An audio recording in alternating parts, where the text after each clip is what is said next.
So a lady came into GameStop today, and she had a bunch of PS2 stuff, and I wasn't really. I processed the trade. We bought a couple of her games, but she had an accessory that I was somewhat interested in. She told me that if I didn't take it, she was just going to give it to Goodwill, so it was really up to me. And I had that devious thought that I always have when looking at a old and neglected device. Can I restore it? This is the well, to my research, it is the GameStop Pelican Black Edition.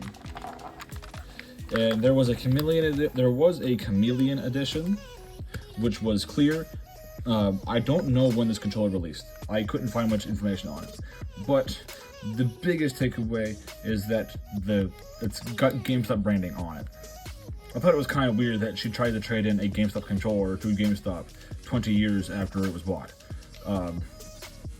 But the only reason I agreed to take it is because we actually did test it, and the sticks being missing the rubbers is actually the only issue I found.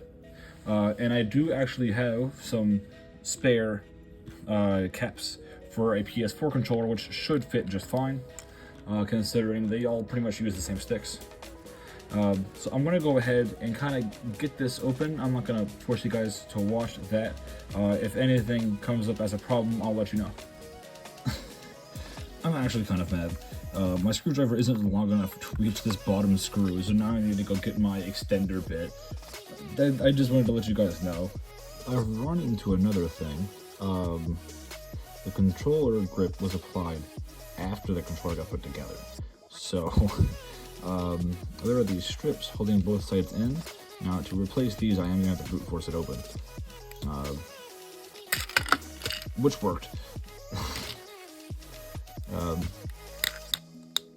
But I'll have to trim those before I put this back together.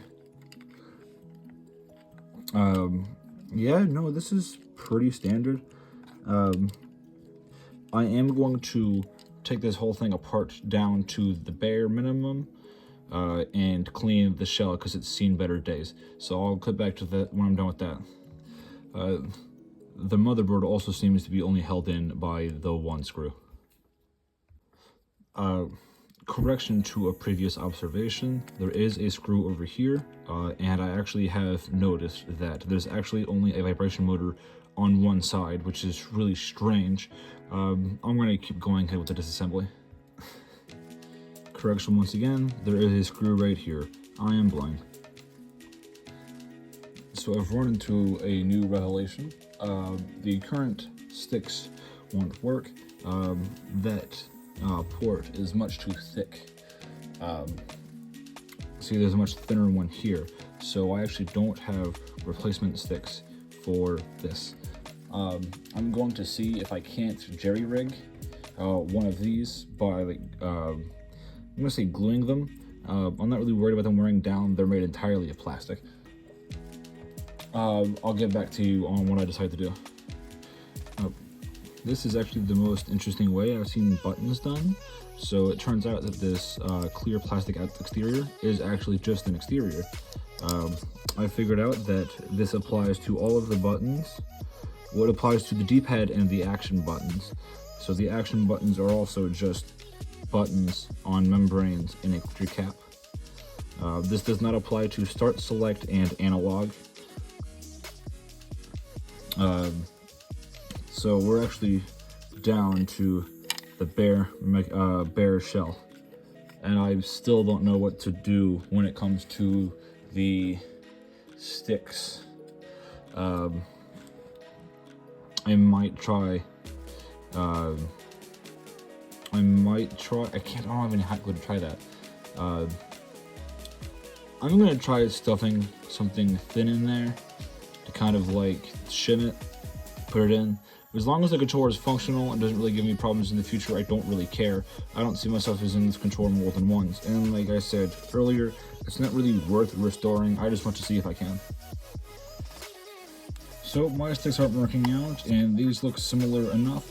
So my thought process is, if these are actually just similar to PS2 sticks, I actually will be able to pull these and use these instead. Don't worry, this controller is non-functional. I have tested it all the way, and there's no way this controller will work again. So for the last couple times I've repaired controllers, this has just been a parts controller. In fact, the triggers aren't even in the, well, the springs aren't even in the triggers anymore. So I'm going to go ahead and see if that'll work, and if it does, I'll come back. So I have taken the PS3 controller apart, and it turns out these have the same socket joints. So I am guessing that this socket joint is proprietary, and I actually will need to make a shim after all. I'll come back when I come up with a solution for that. My solution reflects my care for this project. So I have some felt pads that I usually put on the bottom sides of my consoles so they don't scratch up my desk. The fun news about these is that they're mostly permanent. They don't really like to come off in one piece. So I figured that they were permanent enough to stick onto the sticks to make them somewhat usable. Now that means I do have to actually put this controller back together. Now that won't be too hard, so let me go ahead and do that, and I will come back when I've finished.